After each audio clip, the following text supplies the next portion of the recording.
Hi friends, welcome to அவருடைய kitchen. இன்றைக்கி நம்ம கிச்சனில் செஷ்வான் ஃப்ரைட் ரைஸ் எப்படி பண்ணுறதுன்னு தான் பார்க்க போகிறோம். குழந்தைங்களுக்கு லஞ்ச் பாக்ஸுக்கு இந்த ரைஸை செஞ்சு கொடுத்தீங்கன்னா ரொம்பவே விரும்பி சாப்பிடுவாங்க.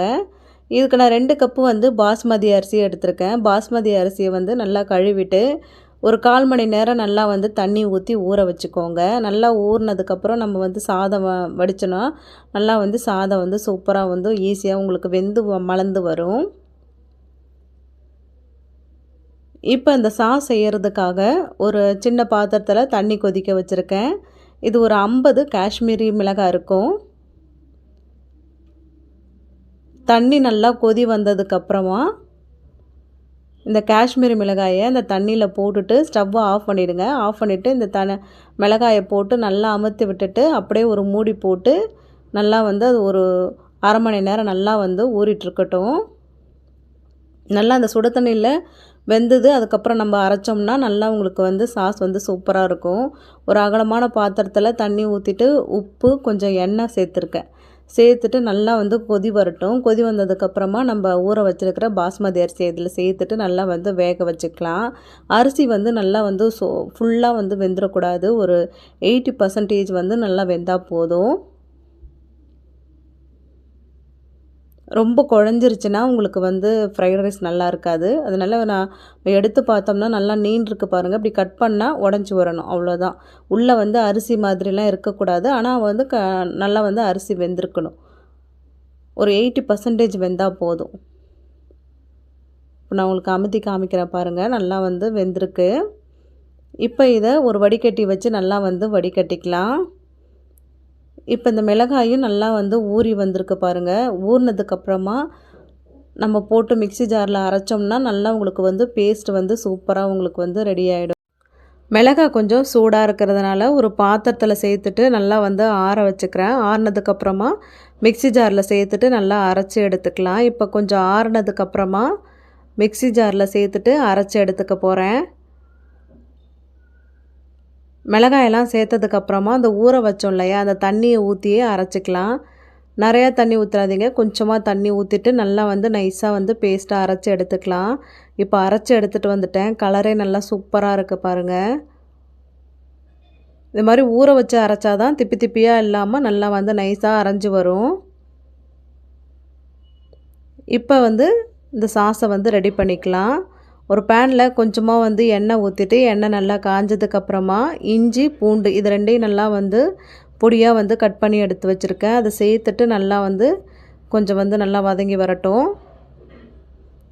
இப்போ இதில் இந்த அரைச்சி வச்சுருக்கிற காஷ்மீரி மிளகாய் பேஸ்ட்டை சேர்த்துக்கலாம். சேர்த்துட்டு நல்லா கலந்து விட்டுக்கோங்க. இது கொஞ்சம் நேரம் நல்லா வதங்கி வரட்டும். அடுப்பு சிம்லே இருக்கட்டும், இல்லைனா அடி பிடிச்சிடும். அப்படியே சிம்லே வச்சு எண்ணெய் பிரிஞ்சு வருது பாருங்கள். இந்த ஸ்டேஜில் 2 spoon red chilli sauce, 3 spoon tomato ketchup எல்லாத்தையும் இப்போ சேர்த்துக்கலாம். சேர்த்ததுக்கப்புறமா சோயா சாஸ் 1 ஸ்பூன் சேர்த்துக்கிறேன்.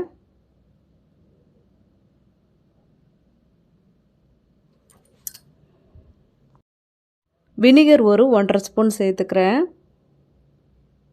வினிகர் சேர்த்ததுக்கப்புறமா சுகர் 1 ஸ்பூன், சால்ட்டு 1 ஸ்பூன் சேர்த்துக்கலாம்.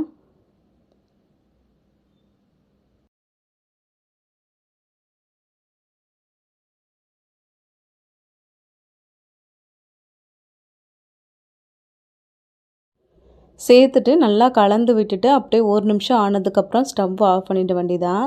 இதை நல்லா ஆறுனதுக்கப்புறமா ஒரு பாட்டிலில் இல்லைன்னா ஒரு ஏர்டைட் கண்டெய்னரில் போட்டு நல்லா ஸ்டோர் பண்ணி வச்சுட்டிங்கன்னா ரொம்ப நாள் வரைக்கும் வீணாக போகாமல் அப்படியே இருக்கும். இதை நீங்கள் நூடுல்ஸு, பாஸ்தா அதுக்கெலாம் நீங்கள் யூஸ் பண்ணிக்கலாம். ரொம்பவே சூப்பராக இருக்கும் இந்த சாஸு.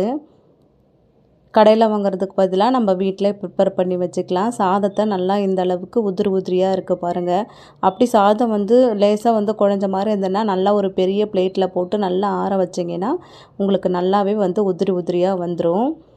வானலில் நான் சன்ஃப்ளவர் ஆயில் சேர்த்துருக்கேன். எண்ணெய் நல்லா காஞ்சதுக்கப்புறமா பூண்டு நல்லா பொடி பொடியாக கட் பண்ணி வச்சுருக்கேன். அதை சேர்த்துட்டு நல்லா வதக்கிக்கலாம்.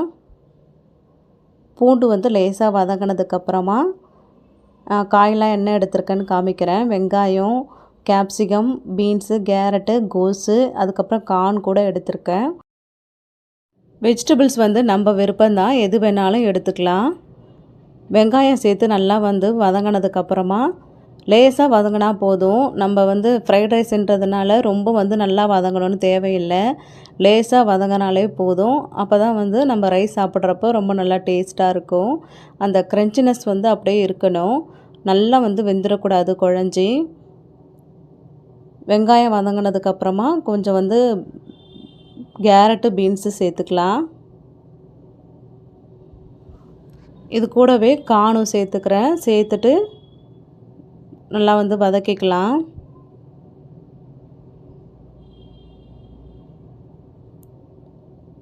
இப்போ இந்த சாஸை நல்லா ஆறுனதுக்கப்புறமா ஒரு பாட்டிலில் போட்டு ஸ்டோர் பண்ணி வச்சுக்க போகிறேன். இந்த மாதிரி ஸ்டோர் பண்ணி வச்சிட்டிங்கன்னா உங்களுக்கு எப்போல்லாம் தேவையோ எடுத்து வந்து ஃப்ரைட் ரைஸாக இருக்கட்டும், நூடுல்ஸாக இருக்கட்டும், அதுக்கெலாம் வந்து இது யூஸ் பண்ணிக்கலாம். ஈவன் பாஸ்தா கூட நல்லா டேஸ்ட்டாக இருக்கும். இந்த காயெலாம் கொஞ்சம் வதங்கினதுக்கப்புறமா குடமிளகாயும் கோஸையும் சேர்த்துட்டு நல்லா வந்து வதக்கிக்கலாம். வதங்கினதுக்கப்புறமா இப்போ வந்து இந்த நம்ம செஞ்சு வச்சுருக்கிற செஸ்வான் சாஸை வந்து நல்லா சேர்த்துக்கலாம். நான் வந்து ஒரு 4 ஸ்பூன் சேர்த்துருக்கேன். உங்களுக்கு காரத்துக்கு தகுந்தாப்புல பார்த்துட்டு சேர்த்துக்கோங்க. நான் வந்து உப்பு எதுவும் சேர்க்கலை. ஏன்னா வந்து இந்த சாஸில் கொஞ்சம் உப்பு சேர்த்துருக்கோம், அரிசி வேகக்குள்ளே கொஞ்சம் வந்து உப்பு சேர்த்துருக்கோம். அதனால ரெண்டும் மிக்ஸ் பண்ணதுக்கப்புறமா கடைசியாக வந்து உப்பு சேர்த்துக்கலான்னு இப்போ நான் எதுவுமே உப்பு சேர்க்கலை. 4 ஸ்பூன் வந்து சாஸ் சேர்த்ததுக்கப்புறமா நல்லா வந்து கலந்து விட்டுக்கலாம். அடுப்பு வந்து சிம்மில் இருக்கட்டும்.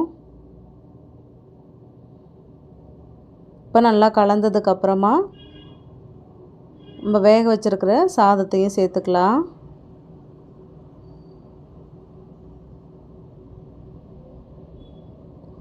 சாதம் வந்து இந்த அளவுக்கு நல்லா உதிரி உதிரியாக இருக்கணும். அப்போ தான் வந்து ஃப்ரைட் ரைஸ் ரொம்பவே நல்லாயிருக்கும். எல்லா சாதத்தையும் சேர்த்துட்டு நான் கொஞ்சம் கிளறதுக்கு ஈஸியாக இருக்கணுன்றதுக்காக 2 கரண்டி எடுத்திருக்கேன். இதை வச்சுட்டு இந்த மாதிரி கிளறினீங்கன்னா உங்களுக்கு ஈஸியாக வந்து கிளற வரும். எல்லாம் மிக்ஸ் ஆனதுக்கப்புறமா கடைசியாக வந்து இப்போ வந்து உப்பு செக் பண்ணிக்கலாம். பார்த்துட்டு தேவையான அளவு கொஞ்சமாக வந்து உப்பு சேர்த்துக்கிறேன். உப்பு சேர்த்துட்டு வெங்காயத்தாள் இருந்துச்சுன்னா அது கூட சேர்த்துக்கோங்க. ரொம்ப நல்லா டேஸ்ட் வந்து சூப்பராக இருக்கும். சேர்த்துட்டு நல்லா கலந்து விட்டுட்டு ஸ்டவ் ஆஃப் பண்ணிட வேண்டியதான். அவ்வளோதாங்க, சூப்பரான செஷ்வான் ஃப்ரைட் ரைஸ் ரெடி ஆகிடுச்சு. இது கண்டிப்பாக வந்து ட்ரை பண்ணி பாருங்கள். நார்மலாக வந்து ப்ளெயினாக செய்கிற ஃப்ரைட் ரைஸ்க்கும் இந்த ஃப்ரைட் ரைஸ்க்கும் ரொம்பவே நல்லா டேஸ்ட்டு நல்லா சூப்பராக இருக்கும். குழந்தைங்க நல்லா விரும்பி சாப்பிடுவாங்க. இந்த அரிசி வேகிறதுக்கு மட்டும்தான் டைமு. இந்த சாஸை வந்து செஞ்சு வச்சிட்டிங்கன்னா ஒரு 5 நிமிஷத்தில் இந்த ரைஸை வந்து ரெடி பண்ணிடலாம். சூப்பராக இருக்கும். கண்டிப்பாக ட்ரை பண்ணி பாருங்கள். இந்த செஷ்வான் ஃப்ரைட் ரைஸ் ரெசிபி உங்களுக்கு பிடிச்சிருந்ததுன்னா லைக் பண்ணுங்கள், ஷேர் பண்ணுங்கள். மறக்காமல் அருணை கிச்சனுக்கு சப்ஸ்கிரைப் பண்ணிவிடுங்க. Thank you friends.